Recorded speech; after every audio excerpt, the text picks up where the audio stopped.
Untuk semua mahasiswa yang sudah masuk, boleh tulis di komentar hadir pada sore hari ini.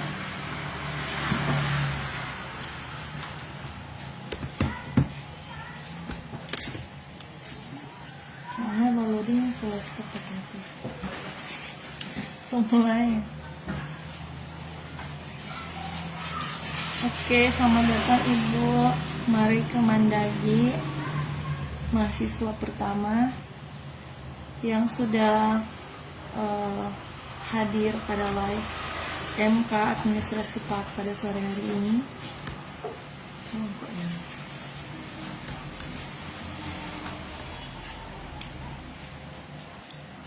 Sedikit lagi kita akan mulaikan mata kuliah kita pada sore hari ini. Aduh,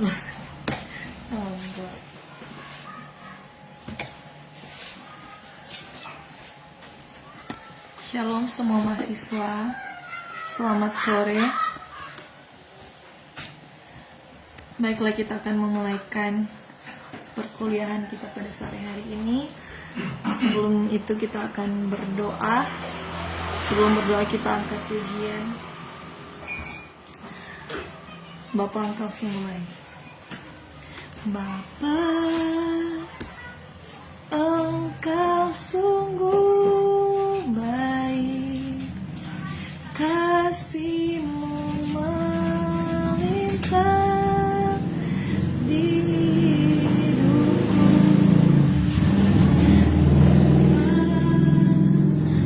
Ku berterima kasih berkat-Mu hari ini yang Kau sediakan bagiku. Ku naikkan syukurku buat hari yang Kau beri.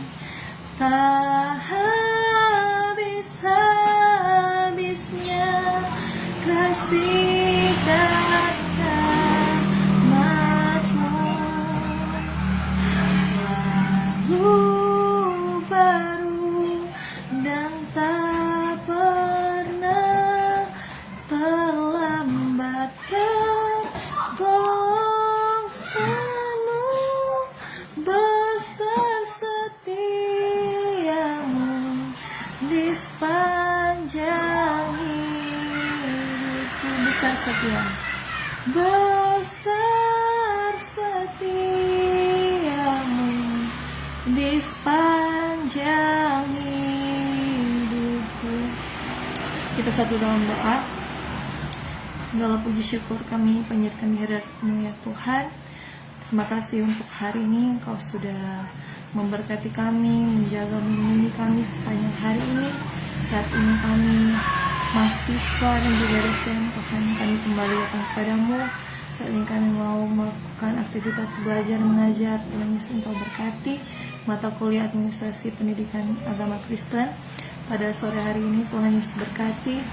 Tuhan Yesus, kiranya apa yang akan hamba sampaikan setiap mahasiswa boleh mengerti dan dapat memahami Tuhan setiap pelajaran yang akan disampaikan pada sore hari ini.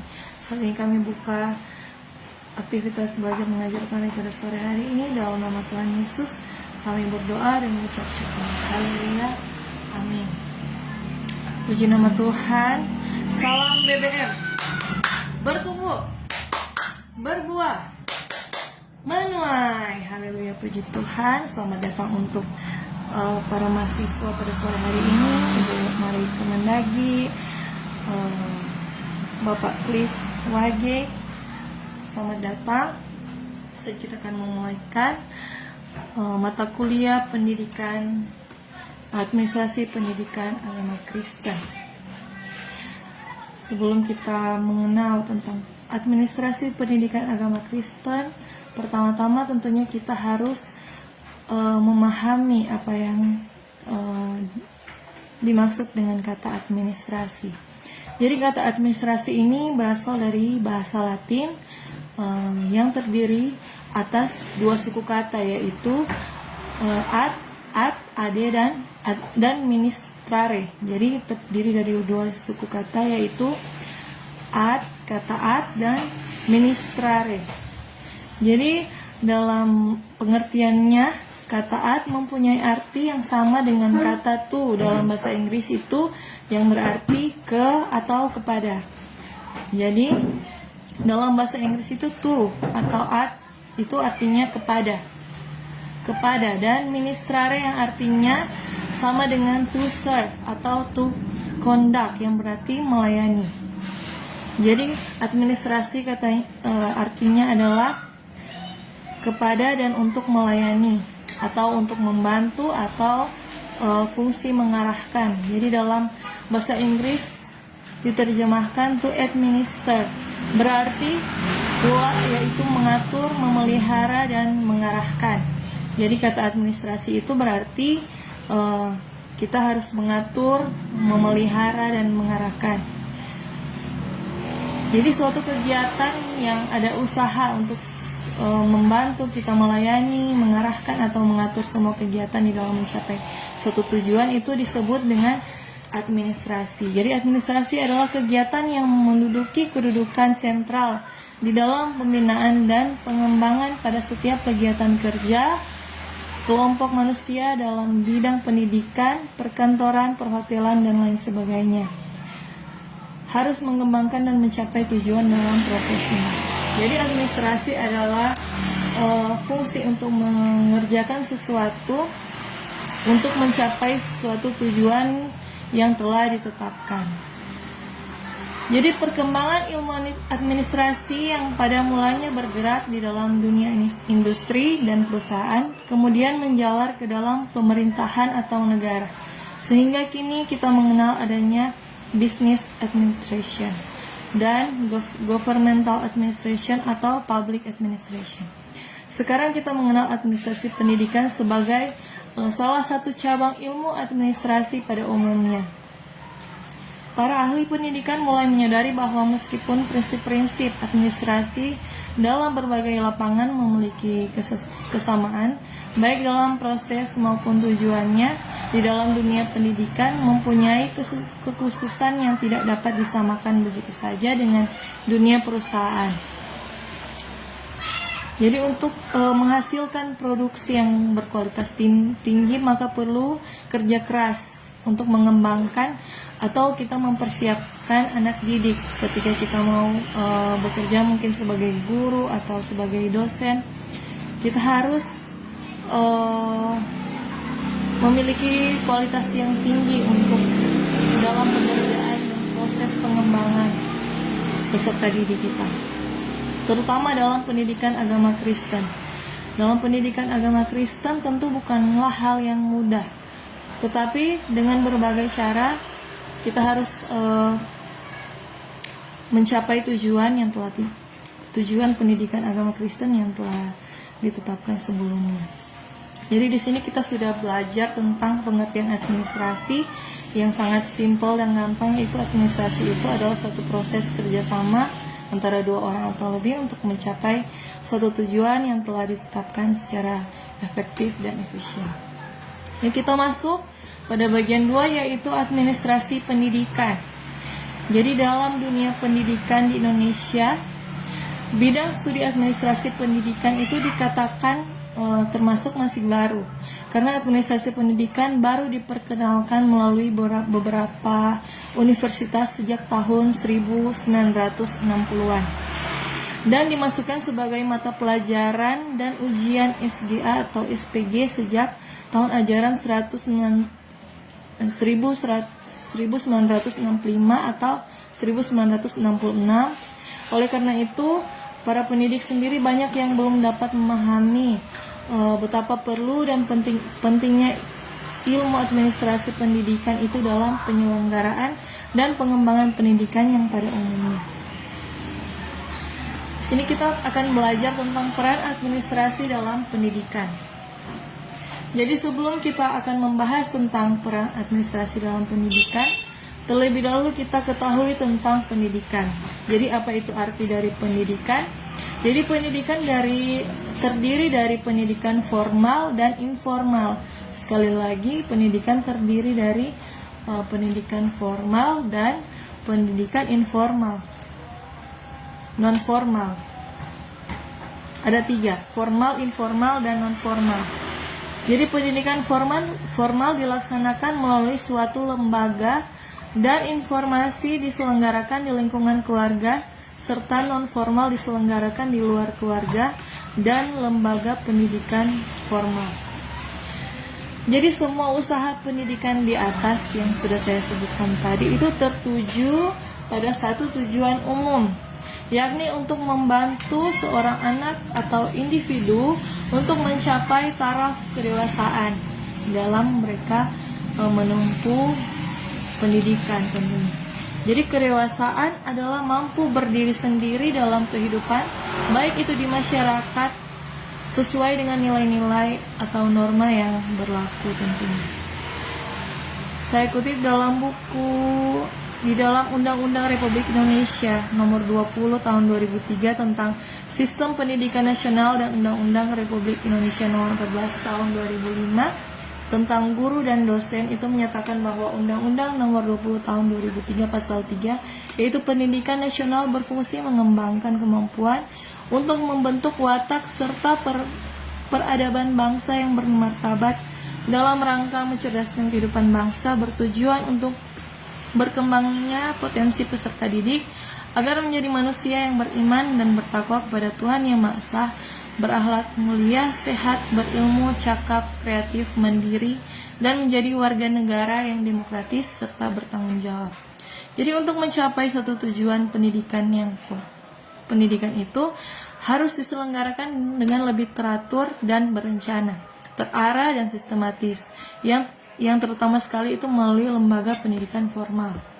Hal inilah diperlukan kegiatan-kegiatan pengendalian usaha dalam pelaksanaannya. Usaha pengendalian itulah yang dimaksud dengan kegiatan administrasi pendidikan.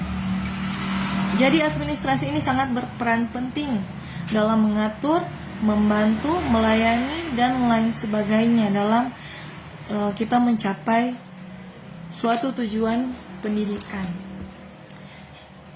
Yang berikutnya, pengertian administrasi pendidikan. Tadi kita sudah belajar tentang administrasi dan juga tentang apa itu pendidikan. Sekarang kita masuk pada pengertian dari administrasi pendidikan. Menurut Departemen Pendidikan Nasional Republik Indonesia, administrasi pendidikan adalah suatu keseluruhan atau proses kegiatan bersama dalam bidang pendidikan yang meliputi perencanaan, perorganisasian, pengarahan, pengkoordinasian, pengawasan, pembiayaan, dan pelaporan dengan memanfaatkan fasilitas yang tersedia, baik itu personal, material, dan spiritual demi tercapainya tujuan pendidikan secara efektif dan efisien. Jadi administrasi itu dapat diartikan sebagai suatu kegiatan atau usaha, yaitu usaha untuk membantu, melayani, mengarahkan, atau mengatur semua kegiatan di dalam mencapai suatu tujuan yang telah ditetapkan sebelumnya. Jadi jika kita hubungkan dengan pendidikan administrasi, ialah segenap proses pengarahan dan pengintegrasian segala sesuatu baik personal, spiritual maupun material yang bersangkut paut dengan pencapaian tujuan pendidikan. Jadi di dalam proses administrasi pendidikan, segenap usaha orang-orang yang terlibat dalam proses pencapaian tujuan pendidikan, termasuk seorang guru, jika kita misalnya berprofesi seorang guru, itu kita harus berada dalam satu organisasi dan dikoordinasi secara efektif, sehingga semua materi yang kita perlukan telah ada dan dimanfaatkan secara efisien.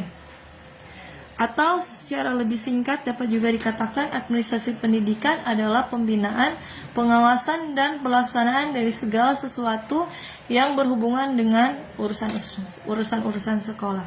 Sekali lagi, administrasi pendidikan adalah pembinaan, pengawasan, dan pelaksanaan dari segala sesuatu yang berhubungan dengan urusan-urusan sekolah. Kita masuk pada tujuan administrasi pendidikan. Administrasi pendidikan di sekolah bertujuan untuk menciptakan situasi yang memungkinkan bagi anak untuk mempunyai pengetahuan dasar yang sangat kuat untuk melanjutkan pelajaran.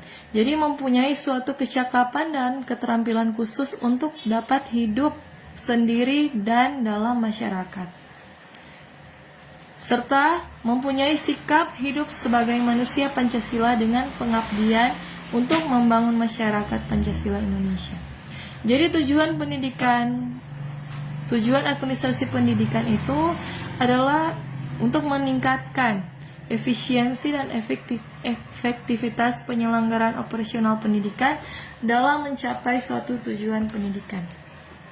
Sebagai garis besarnya, tujuan administrasi pendidikan adalah untuk mencapai tujuan dari pendidikan tersebut.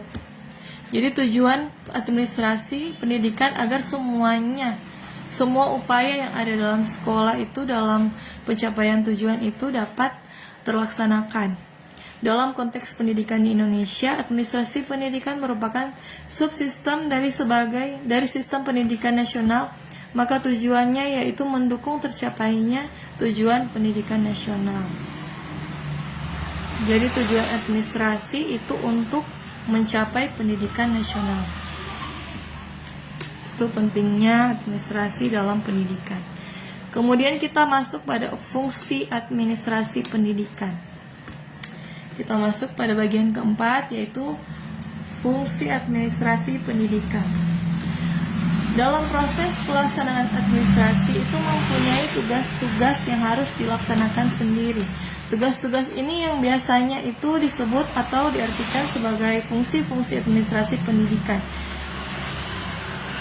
Ada beberapa ahli administrasi yang belum sepakat tentang fungsi administrasi jika kita tinjau dari klasifikasi terminologi yang digunakan. Dan pada mata kuliah ini akan kita bahas beberapa klasifikasi yang fungsi administrasi pendidikan. Yang pertama itu adalah fungsi perencanaan. Jadi di sini kita ada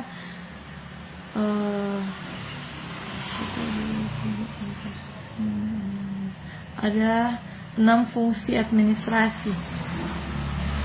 Yang pertama itu fungsi perencanaan.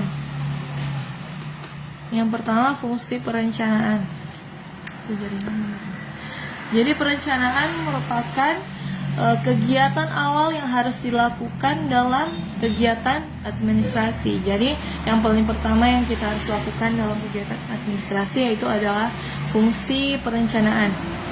Jadi perencanaan ini adalah keseluruhan dari proses pemikiran dan penentuan secara matang dari hal-hal yang dikerjakan di masa yang akan datang dalam rangka mencapai tujuan yang telah ditentukan sebelumnya. Jadi proses perencanaan pada umumnya ini menyangkut pengambilan keputusan. Jadi perencanaan ini menyangkut dengan pengambilan keputusan di akhir. Jadi melalui perencanaan ini kita memperkirakan apa yang akan terjadi di masa yang akan datang. Jadi setiap proses dari fungsi administrasi ini, yang pertama perencanaan. Di sini kita sudah menyusun strategi dan mengambil keputusan yang tepat. Jadi melalui fungsi ini kita sudah tahu apa yang akan terjadi di masa yang akan datang berdasarkan informasi yang kita peroleh dari masa lalu dan masa kini. Jadi perencanaan dapat diartikan sebagai penentuan langkah-langkah yang akan dilaksanakan di masa yang akan datang mencapai tujuan yang diinginkan. Oleh karena itu, perencanaan itu melibatkan kegiatan pengambilan keputusan dari sejumlah alternatif. Jadi, pengambilan keputusan dari berbagai alternatif. Fungsi administrasi yang kedua yaitu fungsi pengorganisasian. Jadi, fungsi pengorganisasian ini menurut ahli Siagian. Menurut Siagian itu adalah keseluruhan proses pengelompokan orang-orang, alat, tugas-tugas, tanggung jawab, dan wewenang sedemikian rupa sehingga tercipta suatu organisasi yang dapat digerakkan sebagai suatu kesatuan dalam rangka mencapai tujuan yang telah ditetapkan. Pengorganisasian di sekolah dapat didefinisikan sebagai keseluruhan proses pengaturan kekuasaan, wewenang pekerjaan, tanggung jawab dari personil sekolah yang mempunyai tata hubungan satu sama lain atau mekanisme kerjasama dapat menjamin tercapainya tujuan sekolah. Jadi fungsi pengorganisasian ini itu adalah proses pengelompokan orang-orang, alat atau tugas-tugas dan tanggung jawab. Jadi dalam suatu organisasi kita bisa lihat seperti di organisasi masyarakat atau organisasi gereja, tentunya ada orang-orang dalam satu organisasi, tentunya terdapat 2 orang atau lebih. Maka di situ akan terjadi administrasi di dalamnya, terjadi proses administrasi tentunya dengan menggunakan orang-orang atau alat-alat dan tugas serta tanggung jawab yang dijalankan dalam organisasi tersebut. Kemudian kita masuk dalam fungsi administrasi yang ketiga, yaitu fungsi pengarahan atau controlling. Kita masuk pada fungsi pengarahan atau fungsi controlling. Jadi fungsi pengarahan ini menurut ahli Nur Hadi adalah usaha untuk memberikan bimbingan dan pengarahan yang diberikan sebelum suatu kegiatan pelaksanaan dilakukan untuk memelihara, menjaga, dan memajukan organisasi melalui orang-orang yang terlibat, baik struktural maupun fungsional, agar setiap kegiatan yang dilakukan nantinya tidak terlepas dari usaha pencapaian tujuan pendidikan. Jadi setelah pengorganisasian kita masuk pada fungsi pengarahan, yaitu usaha untuk memberikan bimbingan dan pengarahan, yaitu ketika kita sudah mempunyai organisasi, tentu organisasi itu harus ada bimbingan dan arahan tentunya, agar supaya dapat mencapai tujuan yang telah ditetapkan, tujuan pendidikan yang telah ditetapkan. Setelah fungsi pengarahan ada fungsi pengkoordinasian. Jadi tadi pengorganisasian, lalu pengarahan, dan kemudian yang keempat pengkoordinasian. Fungsi pengkoordinasian ini artinya koordinasi yang merupakan kegiatan mengatur dan mengintegrasikan kegiatan para bawahan, metode bantuan, ide, saran-saran dalam satu kegiatan yang lebih besar secara harmonis saling menunjang sehingga kegiatan berlangsung lebih efektif dan terarah pada pencapaian suatu tujuan. Kemudian masuk pada fungsi pengawasan, yaitu pengawasan itu menurut Siagian proses pengamatan dari para pelaksanaan seluruh kegiatan. Jadi pengawasan itu adalah proses pengamatan pada seluruh kegiatan administrasi yang sudah berjalan. Itu yang sedang berjalan sesuai dengan rencana yang telah ditentukan sebelumnya. Jadi masuk pada fungsi perencanaan, itu berhubungan dengan fungsi pengawasan, yaitu proses pengamatan dari pelaksanaan kegiatan organisasi untuk semua pekerjaan yang sudah dilakukan dengan rencana yang telah ditentukan sebelumnya. Fungsi yang ke-6 yaitu fungsi penilaian atau evaluasi. Jadi di dalam fungsi ini, fungsi evaluasi ini terlihat kegiatan-kegiatan monitoring, kontrol, dan supervisi. Jadi di sini ada kegiatan monitoring, kegiatan kontrol, dan kegiatan supervisi. Jadi monitoring itu dilakukan selama berlangsungnya proses pelaksanaan pekerjaan untuk memperoleh informasi tentang suatu pelaksanaan. Dengan demikian penilaian, monitoring, kontrol, dan supervisi itu berkaitan erat dan mempunyai tujuan yang sama. Jadi ketiga fungsi ini mempunyai tujuan yang sama, yaitu untuk lebih memperbaiki pelaksanaan program suatu organisasi dalam suatu lembaga sosial. Penilaian tidak hanya mengenai hasil atau tujuan akhir seperti telah direncanakan sebelumnya.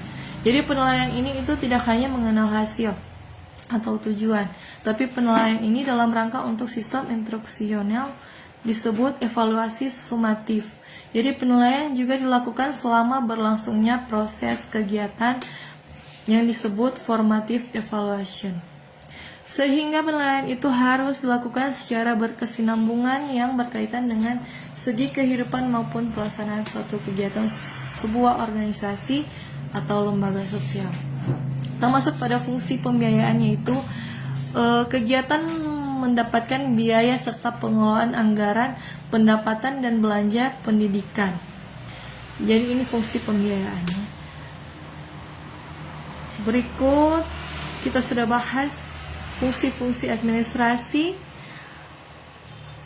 Kalau yang sudah paham boleh komen, tapi kalau yang belum paham nanti dijelaskan lagi. Jadi fungsi administrasi itu adalah proses, ada 6, yaitu perencanaan, pengorganisasian, pengarahan, pengkoordinasian, dan pengawasan.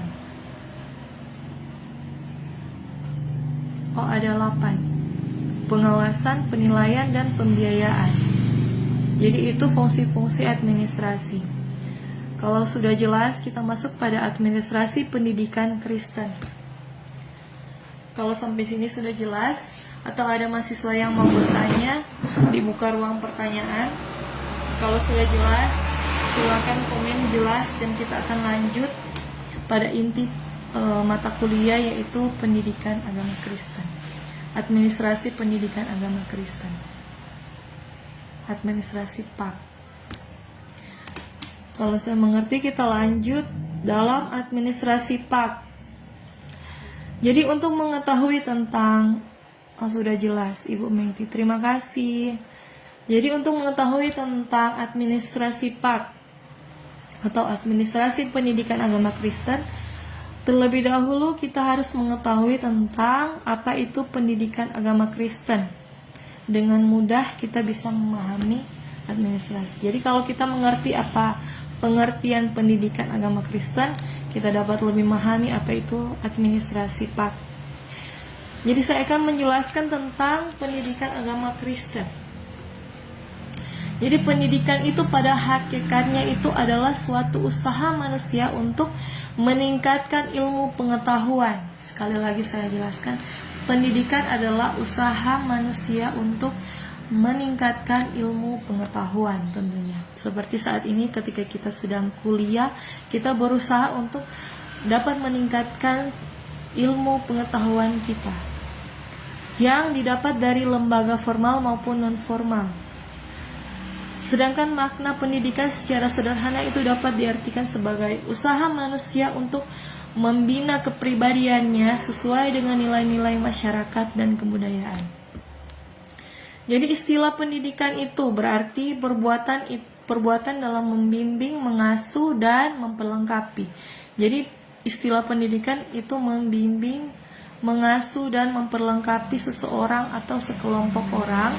Pendidikan dapat diartikan sebagai upaya atau usaha yang dilakukan seseorang atau beberapa orang secara sadar, tujuan guna untuk membimbing dan memberi perlengkapan bagi individu maupun kelompok sehingga bertumbuh dan berkembang menjadi pribadi-pribadi mandiri yang bertanggung jawab dan dewasa. Sampai di sini paham arti pendidikan? Sudah paham, kita lanjut pada arti kata Kristen. Jadi kata Kristen ini sebutan pertama kali yang disebutkan, ditunjukkan kepada sekelompok pengikut Kristus di Antioquia. Itu terdapat dalam Alkitab, yaitu Kisah Para Rasul 11 ayat 26. Kita baca bersama-sama. Kisah Rasul 11 ayat 26. Saya bacakan. Untuk para mahasiswa juga di rumah boleh membuka di Kisah Para Rasul 11. Kisah Rasul 11 ayat 26. Sini kata Kristen pertama kali. Ayat 26. Kisah Para Rasul 11 ayat 26 berbunyi demikian firman Tuhan. Mereka tinggal bersama-sama dengan jemaat itu 1 tahun lamanya sambil mengajar banyak orang. Di Antioquia lah murid-murid itu untuk pertama kalinya disebut Kristen. Jadi di Antioquia ini pertama Murid-murid Tuhan disebut Kristen, yang artinya itu adalah pengikut Kristus. Amin. Jadi pendidikan agama Kristen adalah suatu usaha pendidikan yang berlandas kepada Kristus. Jadi pendidikan agama Kristen ini suatu pendidikan yang berlandas kepada Kristus. Oleh karena itu, ia merupakan usaha yang sadar. Jadi dalam pendidikan agama Kristen ini adalah usaha yang sadar, secara sadar, sistematis, dan berkesinambungan, apapun bentuknya. Jadi secara sadar kita menerima pendidikan agama Kristen, memahami apa arti pendidikan agama Kristen. Dan ini tak berarti bahwa pendidikan hanya terbatas pada pendidikan formal, baik di sekolah maupun dalam gereja, melainkan juga dalam cara dan sikap kita ketika menjalani kehidupan dalam konteks bermasyarakat, baik dalam masyarakat maupun dalam keluarga kita. Jadi pendidikan apapun, apalagi pendidikan agama Kristen itu tidak dapat bersifat pribadi. Alasannya itu karena kekristenan ini dan spiritual Kristen pada dasarnya mengalir dari hakikat panggilan Kristen, yaitu untuk mengasihi Allah dengan cara atau melalui kasih kepada sesama. Jadi pendidikan agama Kristen adalah panggilan bagi orang Kristen untuk mengasihi Allah dengan cara dan juga melalui kasih kepada sesama. Dengan demikian pendidikan agama Kristen atau biasa disebut PAK ini adalah mengajarkan pengetahuan atau pandangan-pandangan tentang keyakinan, dogma atau teologi yang dimiliki seseorang tentang Kristus Yesus. Jadi pendidikan agama Kristen itu hanya berfokus hanya untuk mengenal pribadi Yesus Kristus. Oleh karena itu pendidikan agama Kristen yang diberikan harus merupakan suatu kebenaran yang mutlak. Adalah kebenaran yang mutlak yang harus sesuai dengan koridor firman Allah atau firman Tuhan yang bersifat prinsip dan mendasar dalam pendidikan agama Kristen itu sendiri. Jadi kita hanya belajar berdasarkan Alkitab, adalah prinsip yang mendasar dalam pendidikan agama Kristen. Jadi pendidikan agama Kristen ini merupakan suatu sarana yang sangat penting dalam kita mempersiapkan seseorang untuk menghadapi masa yang akan datang. Jadi pendidikan agama Kristen ini sangat penting dibanding dengan pendidikan-pendidikan yang lain untuk kita membangun generasi atau seseorang untuk masa yang akan datang. Itu sebabnya mutu dari pengajar atau para pendidik harus senantiasa ditingkatkan agar supaya tercapai suatu tujuan pendidikan agama Kristen. Kita masuk pada tujuan pendidikan agama Kristen, yaitu ada 4 tujuan pendidikan pendidikan agama Kristen. Jadi kita bahas pada saat ini adalah tujuan pendidikan agama Kristen. Yang pertama yaitu learning to know, yang kedua learning to do, yang ketiga learning to be, dan yang keempat learning to live together. Jadi dari zaman ke zaman setiap orang dalam kehidupannya selalu ingin memiliki kepribadian yang baik, sopan, bertata krama, dihargai, dan juga ingin bahagia dan ingin meraih sebuah kesuksesan dalam hidup adalah tujuan yang telah kita tetapkan dalam hidup. Ada yang berusaha melalui pergaulan hidup sehari-hari, ada yang melalui pendidikan formal dan non-formal. Jadi dilihat dari definisi pendidikan agama Kristen, yaitu pendidikan sebagai suatu usaha yang sadar, sistematis, dan berkesinambungan untuk mewariskan, membangkitkan, atau memperoleh baik pengetahuan, sikap-sikap, nilai-nilai, keterampilan-keterampilan, atau kepekaan, ataupun dari hasil usaha tersebut.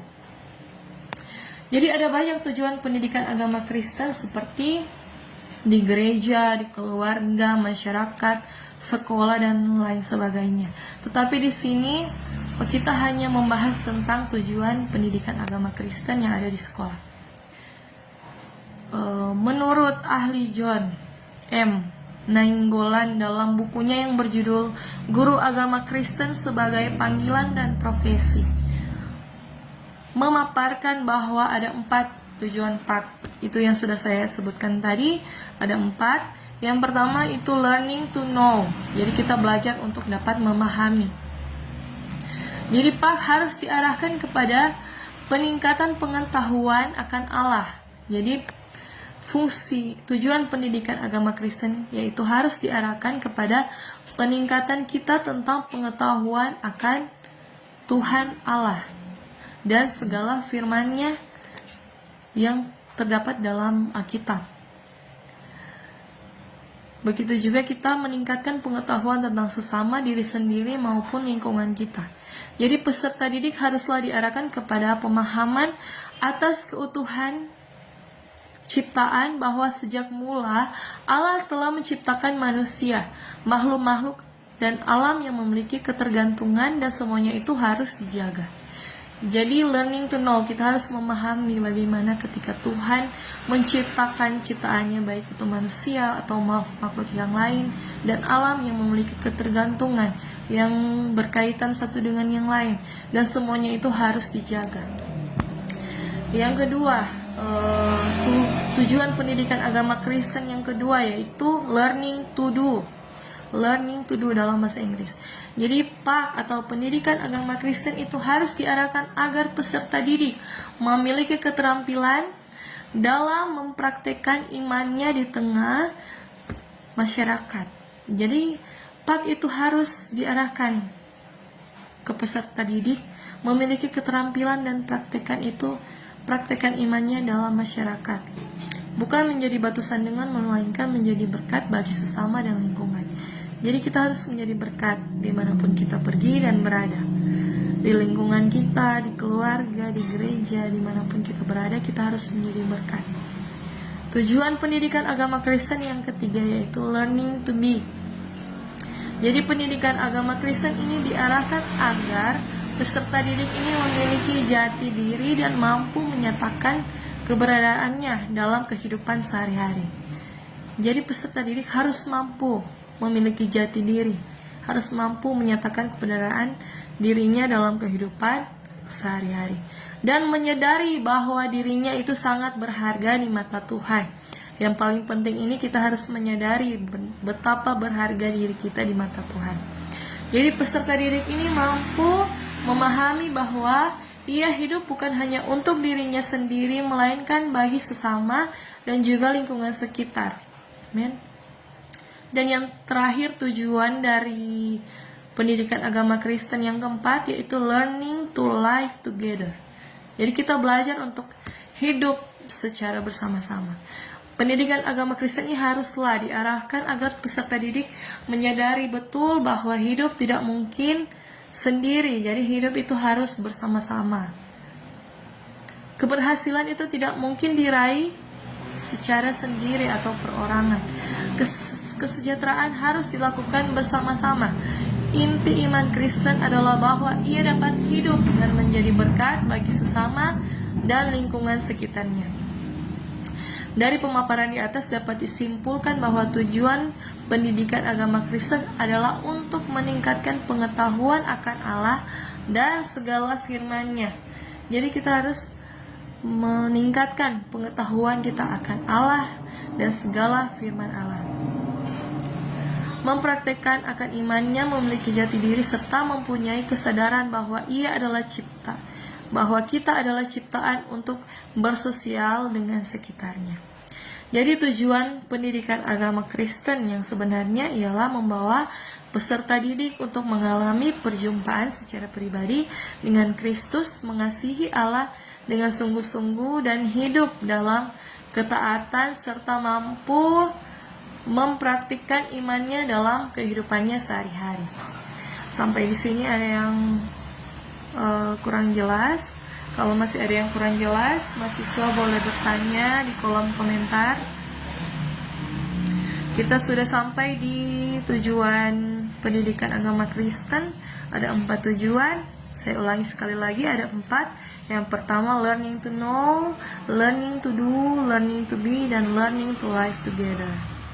Jadi learning to know kita belajar tentang pengenalan akan Allah. Learning to do kita harus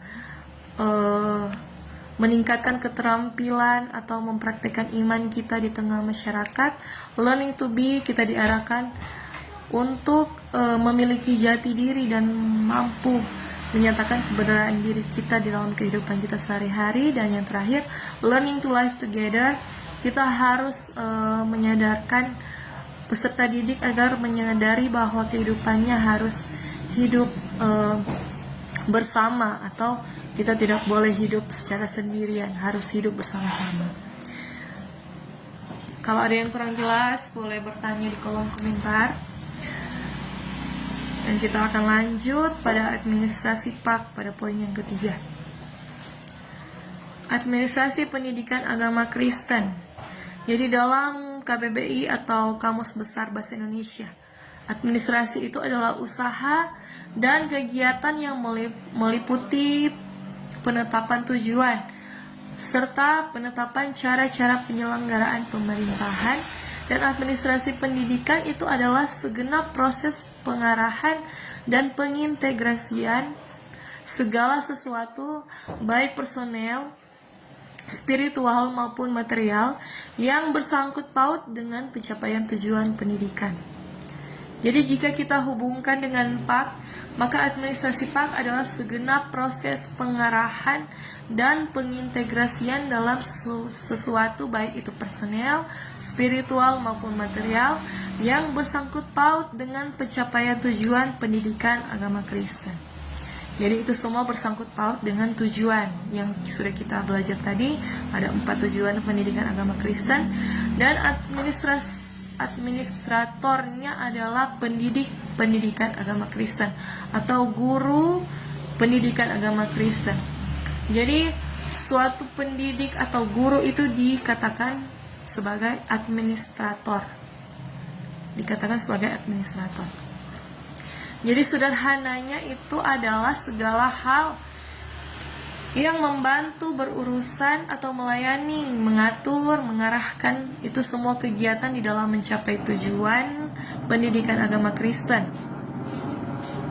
Jadi itu sederhananya.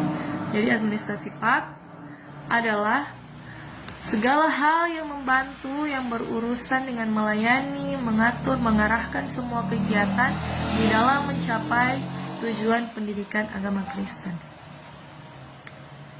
Yang baru bergabung silakan mengikuti. Kalau ada pertanyaan-pertanyaan boleh tulis di kolom komentar.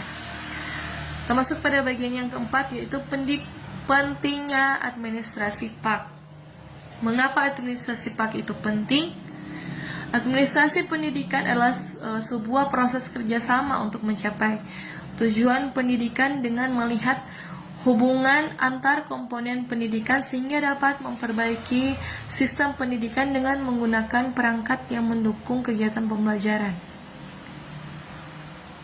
Jadi administrasi pendidikan agama Kristen itu adalah proses atau upaya pencapaian tujuan pendidikan agama Kristen dengan memperhatikan berbagai komponen-komponen yang terkait sehingga dapat melakukan perbaikan sistem pendidikan dengan memanfaatkan berbagai perangkat pendukung aktivitas belajar dan mengajar. Jadi yang baru bergabung, kalau ada pertanyaan boleh masuk di kolom komentar. Kalau belum jelas nanti mau dijelaskan lagi. Kalau ada pertanyaan boleh masuk dalam komentar. Kita sudah masuk dalam pentingnya administrasi pendidikan agama Kristen. Jadi kalau ada pertanyaan boleh komen-komen sebelum kita lanjut. Tapi kalau sudah jelas boleh di komen jelas. Kalau masih ada pertanyaan boleh silakan. Kita sudah belajar tadi tujuan pendidikan agama Kristen, dan sekarang kita masuk pada pentingnya administrasi pendidikan agama Kristen.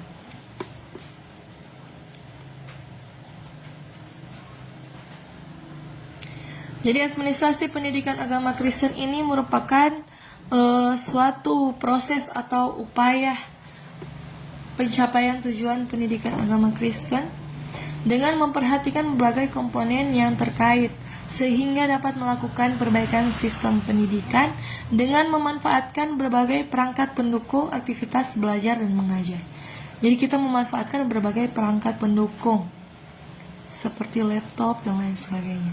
Lebih singkatnya, administrasi pendidikan adalah keseluruhan proses dan kegiatan-kegiatan bersama yang harus dilakukan oleh semua pihak dan pada kaitannya dan berkaitan tentunya dengan tugas pendidikan agama Kristen. Jadi administrasi PAK akan berhasil atau mencapai tujuannya bila administrator pendidikan agama Kristen itu menjalankan tugasnya dengan baik dan benar. Jadi administrator tadi yang sudah saya jelaskan itu adalah pendidik atau guru atau suatu pemimpin begitu. Jadi administrasi pendidikan agama Kristen ini sangat penting guna kita harus mencapai tujuan dari pendidikan agama Kristen yang sudah dijelaskan tadi. Yang ada 4 tujuan pendidikan agama Kristen. Kita masuk pada bagian yang kelima, yaitu peran administrasi PAK dalam meningkatkan pembelajaran pendidikan administrasi Kristen.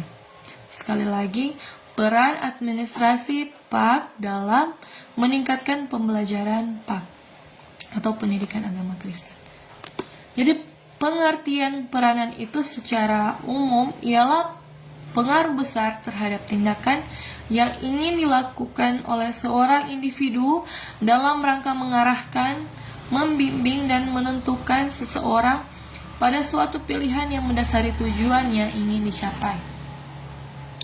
Sekali lagi saya jelaskan, pengertian peranan itu secara umum ialah itu pengaruh terhadap tindakan-tindakan yang ingin dilakukan oleh seorang individu dalam rangka mengarahkan, membimbing, dan menentukan seseorang pada suatu pilihan yang mendasari tujuan yang ingin dicapai.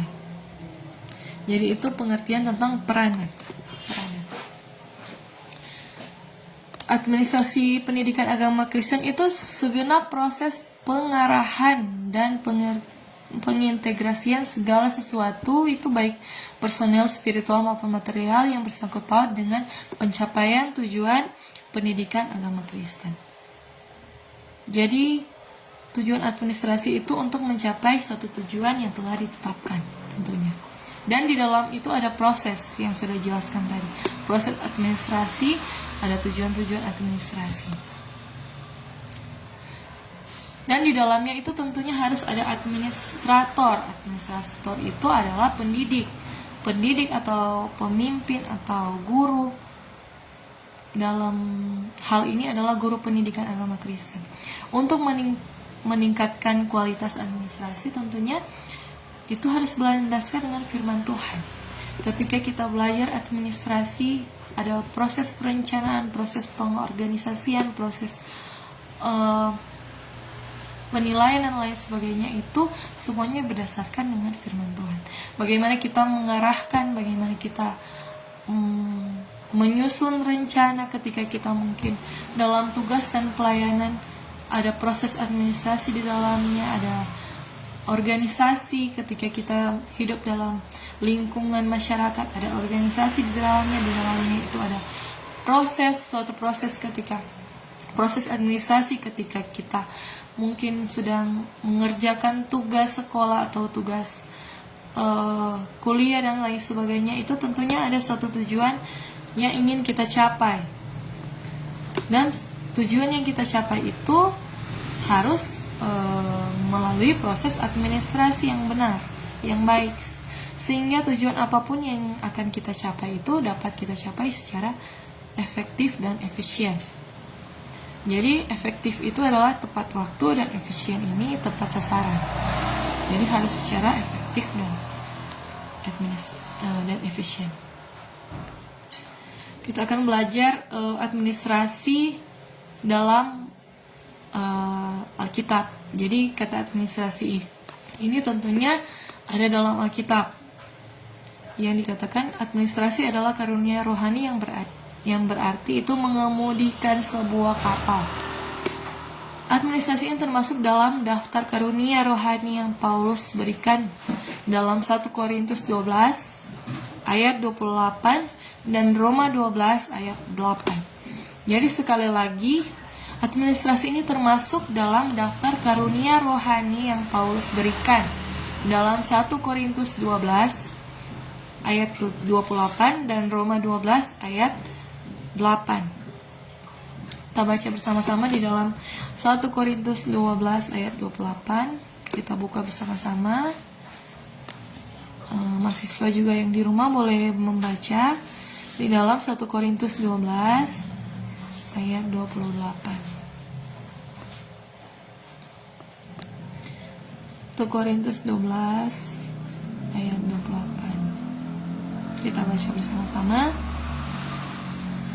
Dan Allah telah menetapkan beberapa orang dalam jemaat, pertama sebagai rasul, kedua sebagai nabi, ketiga sebagai pengajar, selanjutnya mereka yang mendapat karunia untuk mengadakan mujizat, untuk menyembuhkan, untuk melayani, untuk memimpin, dan untuk berkata-kata dalam bahasa roh.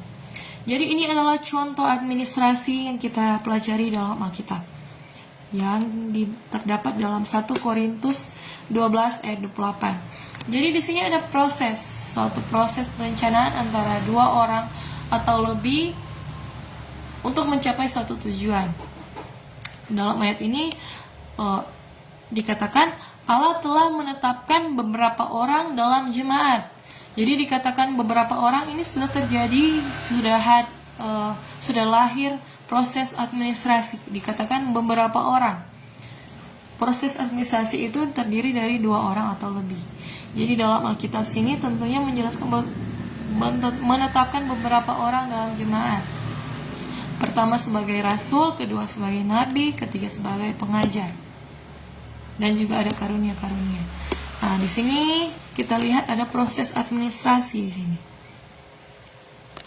Dan juga dalam Roma 12 ayat 8 kita baca bersama-sama. Ini contoh administrasi dalam Alkitab yang kedua. Dalam Roma 12 ayat 8 kita baca bersama-sama. Roma 12 ayat 8. Firman Tuhan berkata, "Jika karunia untuk menasihati, baiklah ia menasihati. Siapa yang membagi-bagikan sesuatu, hendaklah ia melakukan dengan hati yang ikhlas. Dan siapa yang memberi pimpinan, hendaklah ia melakukannya dengan rajin. Siapa yang menunjukkan kemurahan, hendaklah ia melakukannya dengan sukacita." Ini adalah proses administrasi dalam Alkitab. Kata yang diterjemahkan sebagai administrasi dalam yang kita baca tadi dalam 1 Korintus 12 ayat 28 adalah kata yang dalam artinya itu mengemudikan kapal. Kata ini menggambarkan pekerjaan seorang jurumudi yang mengarahkan kapalnya. Jadi situ ada proses kerjasama antara dua orang atau lebih untuk dan di situ ada seorang jurumudi yang mengarahkan. Jadi ada kegiatan untuk mengarahkan kapalnya. Jadi pada gereja mula-mula itu sering dipandang sebagai sebuah kapal, dan menjadi jelas inilah yang Paulus maksud ketika di antara karunia-karunia, kasih karunia yang Allah berikan kepada individu-individu di dalam gereja, ia menyebutkan kata ini. Referensi ini hanya dapat merujuk pada karunia-karunia khusus tentunya yang membuat seorang Kristen itu memenuhi syarat untuk menjadi jurumudi bagi jemaatnya, yaitu seorang direktur sejati bagi tatanan jemaatnya yang sekaligus bagi kehidupannya sehari-hari. Jadi di sini kita pahami bahwa tidak ada manusia seorang pun yang dapat hidup tanpa peraturan atau arahan. Memberikan karunia yang memperlengkapi untuk administrasi itu adalah anugerah dari Tuhan. Jadi karunia administrasi itu memberikan struktur bimbingan dan koreksi bagi gereja. Administrasi itu dapat diterjemahkan juga sebagai pemerintahan. Jadi administrasi itu juga dapat diterjemahkan sebagai pemerintahan, dan itu digunakan untuk menggambarkan aktivitas seseorang. Contohnya itu seorang pilot yang mengemudikan pesawat melalui pilot atau nakoda. Nakoda yang mengemudikan kapal melalui perairan yang berbahaya. Jadi saat-saat sulit yang penuh dengan tekanan dan kekacauan adalah saat seorang jurumudi itu paling dibutuhkan. Jadi jurumudi ini paling dibutuhkan ketika saat dalam tekanan atau dalam proses kekacauan. Jadi Allah adalah Tuhan yang harmonis, dan Dia memberikan karunia kita untuk menjaga kehidupan umatnya agar tetap teratur dengan menyediakan orang-orang yang dapat menuntun kapal gereja menuju keselamatan. Jadi sama seperti proses administrasi itu usaha atau proses kegiatan yang dilakukan untuk mencapai tujuan, sama seperti dengan Tuhan yang sedang memproses kehidupan kita untuk mencapai jalan menuju keselamatan. Seperti yang kita sudah belajar tadi, itu administrasi itu adalah suatu pengorganisasian, perencanaan, proses pembimbingan dan pengalokasian orang atau sumber daya material dan waktu untuk mencapai suatu tujuan. Maka administrator juga adalah pemimpin yang berfokus pada detail. Mereka dengan cermat itu mempertimbangkan arah perjalanan melalui persiapan dan perencanaan yang matang. Jadi mereka senantiasa itu memantau kemajuan, mengevaluasi keamanan dan efektivitas perjalanan, serta mengoreksi arah bila perlu, tetapi hanya bila diperlukan, jika ada koreksi-koreksi itu. Jadi administrasi ini mungkin tidak terlalu terkenal, tetapi administrasi ini sangat penting, terutama bagi gereja yang sehat, bagi gereja yang ingin berbuah dan ingin berfungsi penuh. Tentunya di dalamnya itu harus ada proses administrasi, dan ini sangat penting, sangat diperlukan. Jadi setiap organisasi yang dibiarkan sendiri tanpa administrasi, termasuk organisasi gereja, itu akan menjadi korban hukum entropi. Oleh karena itu, Allah telah memberikan karunia administrasi agar supaya manusia dapat menyediakan struktur, bimbingan, dan juga koreksi yang dibutuhkan agar gereja ini tidak memburuk atau tidak terjadi kekacauan dan ketidakteraturan. Jadi administrasi ini menciptakan suasana yang teratur, karena apa-apa kita harus mengatur, harus ada proses pengarahan, evaluasi dan lain sebagainya. Yang dengan demikian ini menjadi tidak efektif dan tidak berbuah. Jadi ketika suatu organisasi gereja tidak memiliki administrasi, tentunya proses kinerja pelayanan itu tentunya tidak akan efektif dan tidak akan berbuah, tidak akan mencerminkan nilai positif bagi jemaat dan juga masyarakat. Jadi Allah itu, Tuhan kita adalah Allah yang tertib, dan Dia tidak dimuliakan oleh gereja yang tidak teratur. Jadi dimanapun organisasi kita berada, ketika kita pelayanan, ketika kita di sekolah, di gereja, kita harus memiliki administrasi agar supaya apa yang kita kerjakan itu dapat tertib dan teratur, agar supaya Tuhan kita dimuliakan. Di dalam 1 Korintus 14 ayat 33 saya bacakan. 1 Korintus 14 ayat 33. 1 Korintus 13 ayat 33. Mahasiswa di rumah boleh baca. 1 Korintus 14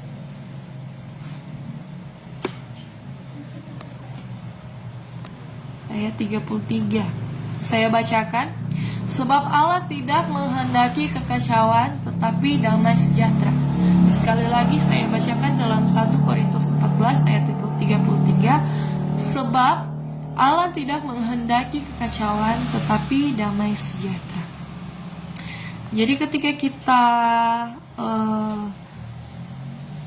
melakukan atau menjalankan proses administrasi, tentunya tidak akan terjadi satu kekacauan, dan itu tidak dikehendaki oleh Allah ketika terjadi suatu kekacauan atau tidak tertib dalam suatu organisasi.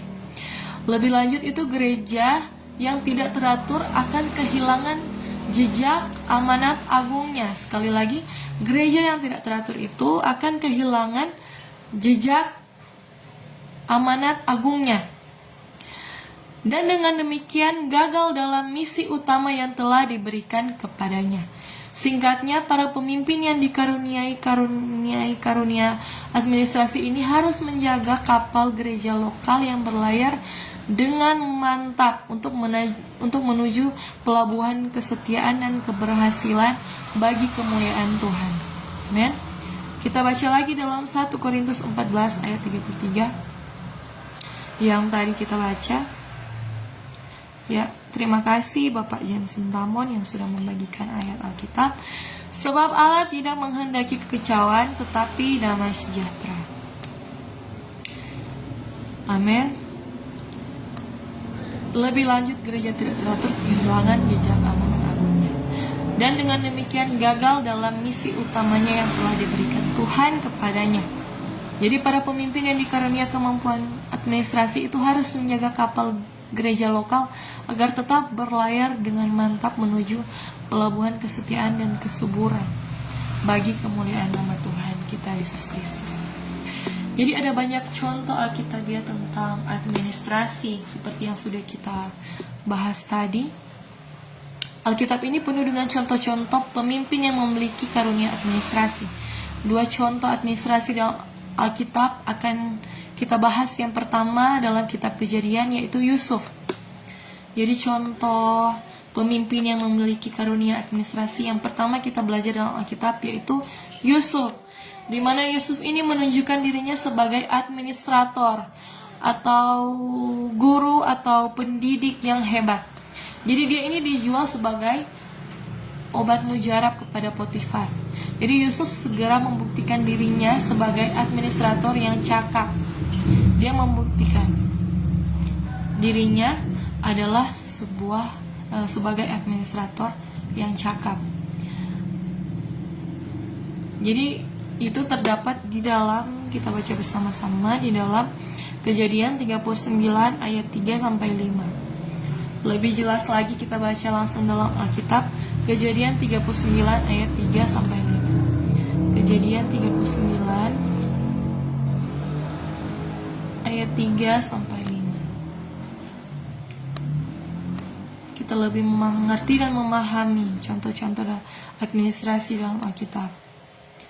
Kejadian 39 ayat 3 sampai 5 saya bacakan.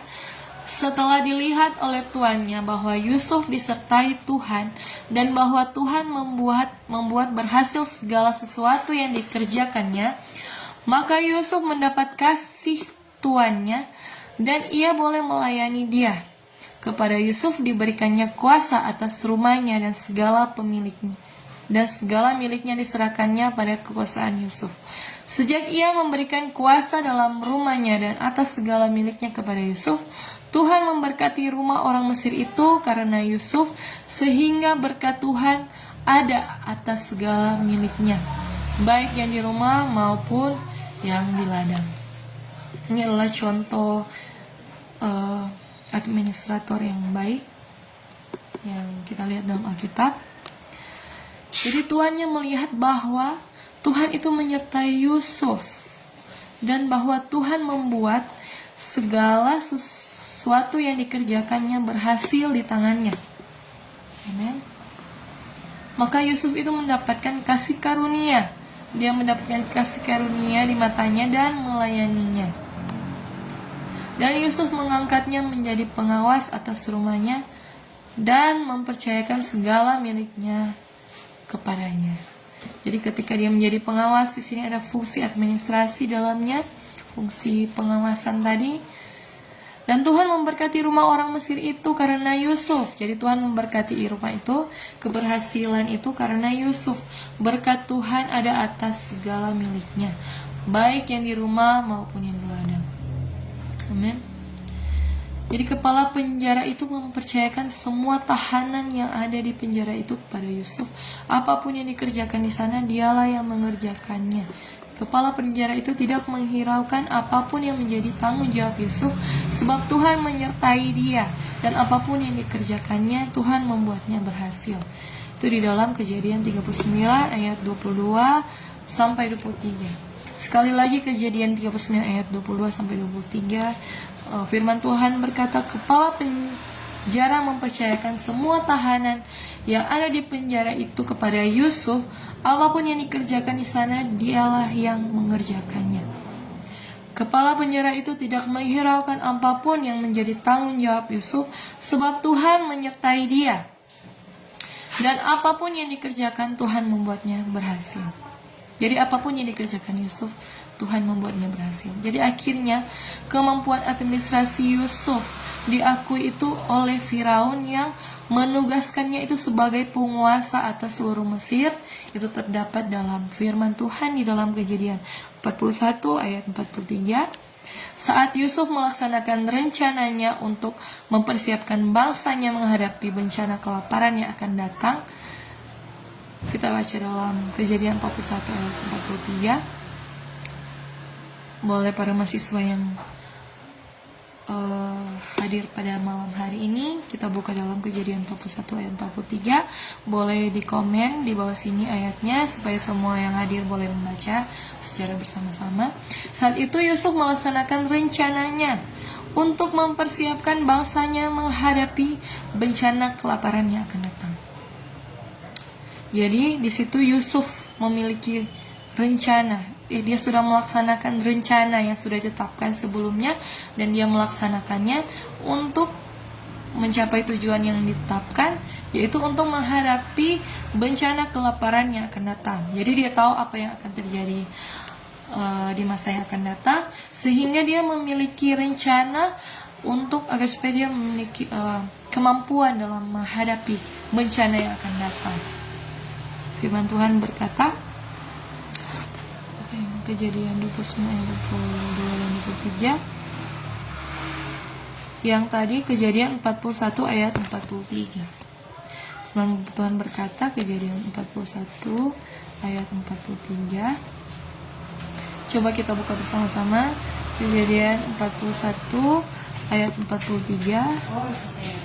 Kejadian 41 ayat 43. Kita baca bersama-sama. Selanjutnya Firaun berkata kepada Yusuf, dengan ini aku melantik engkau menjadi kuasa atas seluruh tanah Mesir. Nah, sudah. Ambaikan tapi charge. Itu tanya Panuel tapi charge mau mati tuh. Jadi contoh kedua tas plastik kita. Contoh kedua administrasi itu berasal dari kitab Kisah Para Rasul 6. Kita buka bersama-sama. Yang ambaikan tapi charge. Kita buka bersama-sama dalam kisah Para Rasul 6. Contoh administrasi kedua yang berasal dari Alkitab. Kita buka dalam Kisah Para Rasul 6.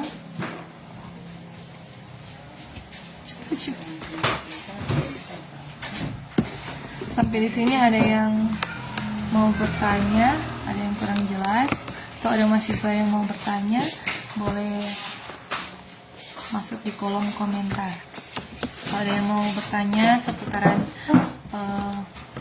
pelajaran kita pada hari ini, boleh masuk dalam kolom komentar. Jadi kita baca dalam Kisah Para Rasul 6. Kisah Para Rasul 6. Signal. Oh iya, nak apa-apa. Signal putus-putus. Ayat 1.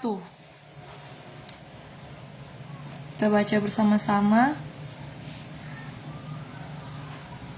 Pada masa itu, Ketika jumlah murid makin bertambah, timbullah sungut-sungut di antara orang-orang Yahudi yang berbahasa Yunani terhadap orang-orang Ibrani karena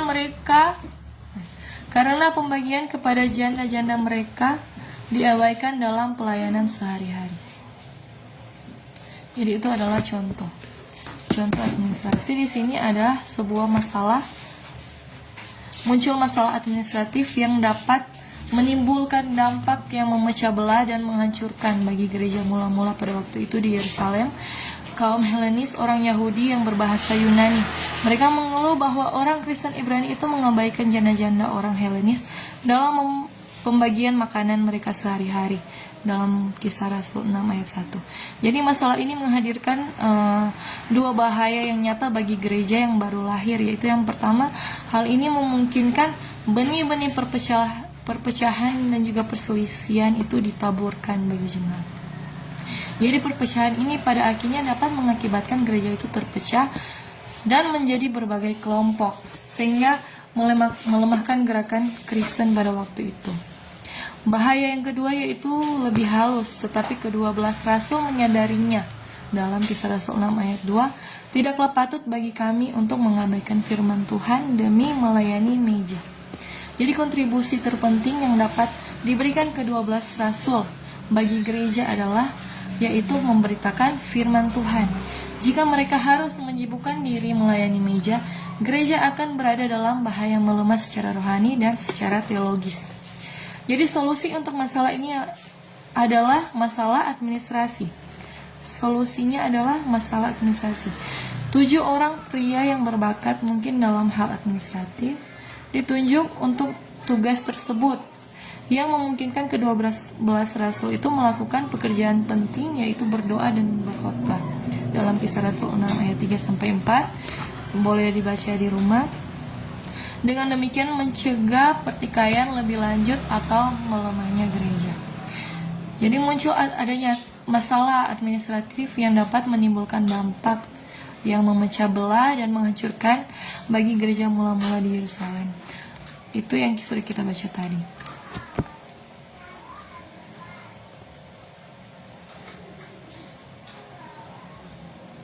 Jadi kita dapat mengambil 6 prinsip dari contoh-contoh administrasi dalam Alkitab yang sudah kita bahas tadi.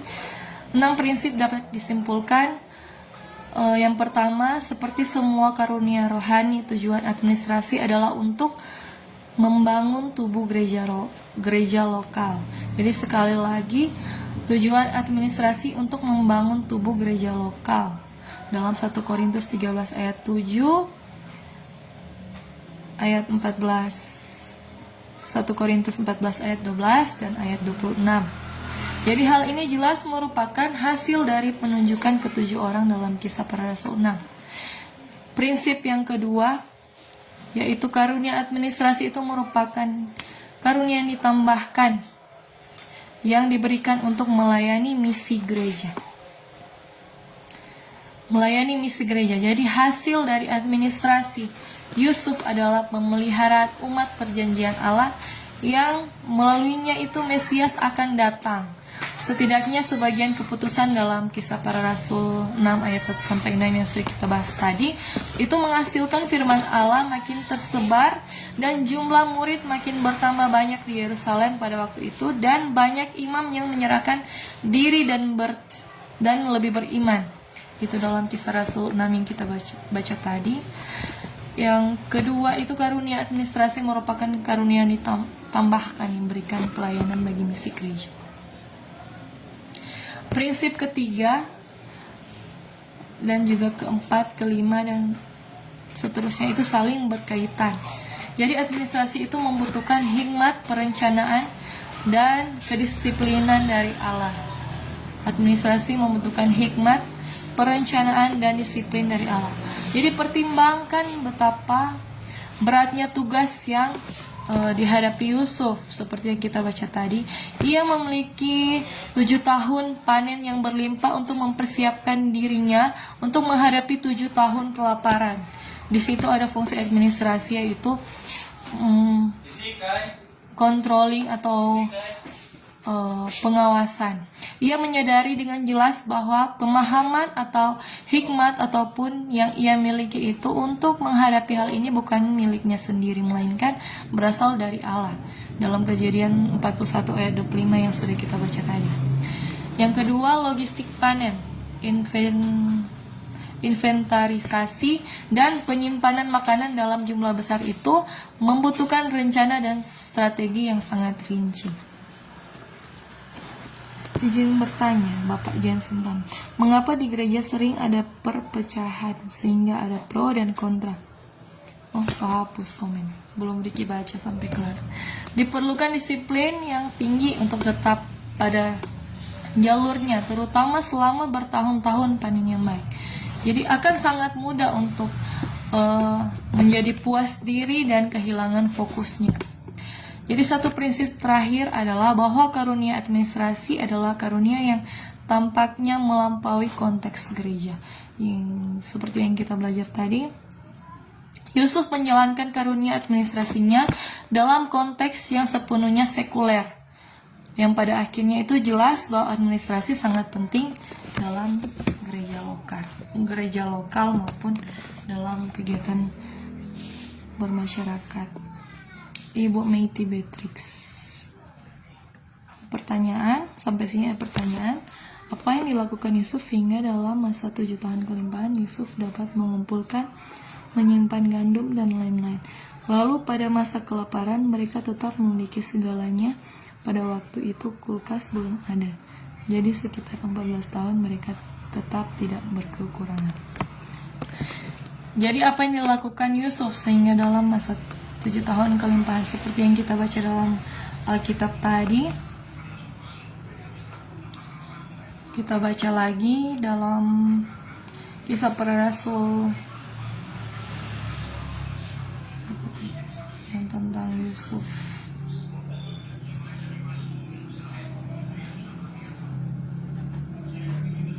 Kejadian tadi. Kita buka tadi dalam kitab Kejadian 39. Firman Tuhan jelas mengatakan bahwa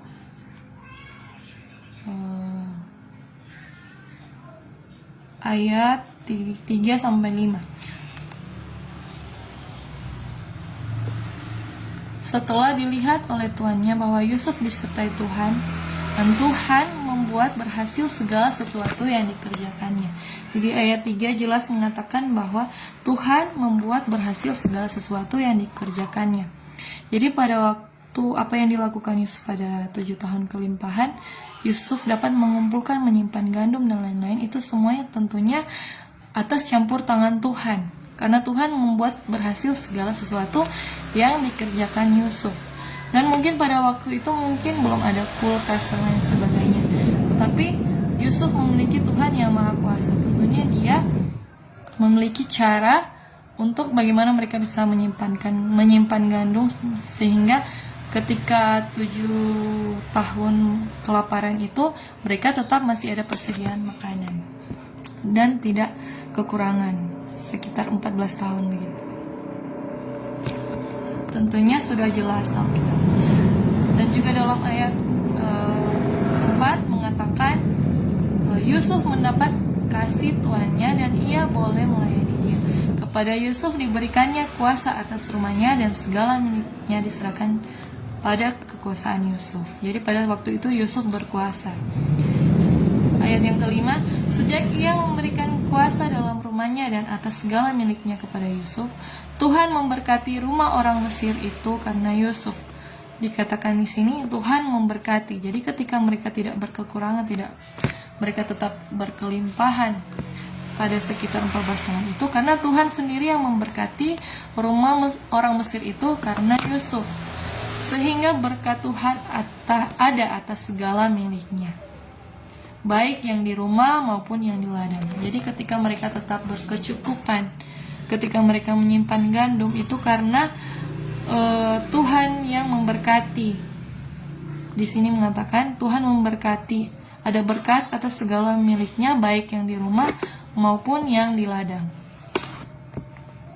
Kalau sudah jelas, boleh komen. Kalau masih ada pertanyaan, boleh komen-komen juga di bawah sini. Tadi ada pertanyaan satu, Marso dihapus, belum sempat baca.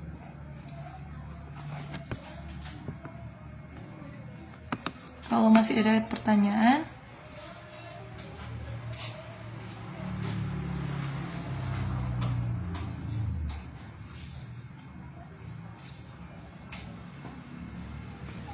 kalau sudah tidak ada, kita akan akhiri perkuliahan kita pada sore hari ini. Mau berdoa aja kan? Mau berdoa tutup. Kalau sudah tidak ada pertanyaan, kita akan akhiri perkuliahan kita pada malam hari ini. Sudah jelas, boleh komen-komen dulu. Yang masih hadir sampai selesai, boleh komen hadir di bawah. Yang belum sempat mengikuti atau jaringan putus-putus, nanti mau bagikan di grup itu video. Oke, terima kasih, Tuhan Yesus memberkati Ibu Meiti yang sudah bertanya, yang sudah memberikan pertanyaan. Sudah jelas? Kurang Ibu Meiti yang ada hadir, dapat jawab hadir ini sampai terakhir. Yang lain dah. Kita akan tutup perkuliahan pada malam hari ini pakai salam. Oh, Ibu Grace Roro masih ada. Kita akan berdoa. Terima kasih sama-sama. Salam BBM. Bertumbuh, berbuah, menuai. Puji nama Tuhan, perkuliahan kita sudah selesai. Kita akan berdoa. Sebelum itu kita angkat pujian, kita menyanyi lagu Terima kasih Tuhan.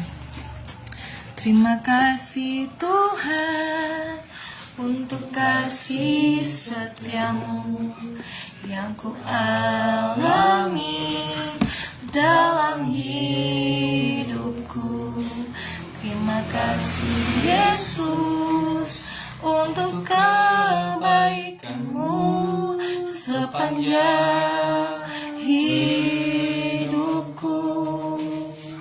Terima kasih Yesusku buat anugerah yang Kau beri, sebab malam ini Tuhan adakan syukur bagimu. Sebab malam ini Tuhan adakan syukur bagimu. Kita satu dalam doa. Segala puji syukur hanya bagimu Tuhan. Kami bersyukur untuk malam hari ini. Kami sudah mengikuti perkuliahan dari awal hingga akhir Tuhan. Kiranya setiap materi yang sudah kami dengar Tuhan pada hari ini dapat kami mengerti dan memahami. Dan Tuhan berkati setiap mahasiswa yang sudah hadir dalam perkuliahan live pada malam hari ini. Berikan mereka selalu kesehatan, kekuatan, lancarkan setiap usaha pekerjaan mereka Tuhan Yesus, dan juga berkati semua keluarga mereka masing-masing. Kau juga memberkati setiap dosen-dosen STT Spirit yang ada Tuhan. Berkati mereka dengan kesehatan, kekuatan, berkat daripadamu Tuhan Yesus. Dimanapun mereka berada, Engkau berkati, lindungi, sertai mereka. Berkati terus Tuhan kami semua. Berkati STT Spirit Tuhan Yesus, dan setiap mata kuliah yang akan kami ikuti, sehingga kami boleh mengikutinya Tuhan Yesus dengan tertib, dan juga kami boleh mengikutinya sampai selesai. Begitu juga Tuhan kami boleh memahami setiap materi yang sudah kami terima pada malam hari ini. Dan juga berkati setiap dosen juga Tuhan Yesus, mahasiswa, agar supaya kami boleh tetap melaksanakan kuliah sampai akhir, hingga kami boleh melaksanakan wisuda nanti dan semua prosesnya kami serahkan ke dalam tangan-Mu. Engkau yang memberkati Tuhan Yesus, agar kami boleh melewati setiap proses pendidikan sekolah ini dengan baik. Terima kasih Tuhan, semuanya kami serahkan ke dalam tangan-Mu. Dalam nama Tuhan Yesus kami tutup perkuliahan pada malam hari ini, dalam nama Tuhan Yesus. Haleluya. Amin. Amin. Di nama Tuhan, kuliah sudah selesai. Terima kasih, Tuhan Yesus memberkati.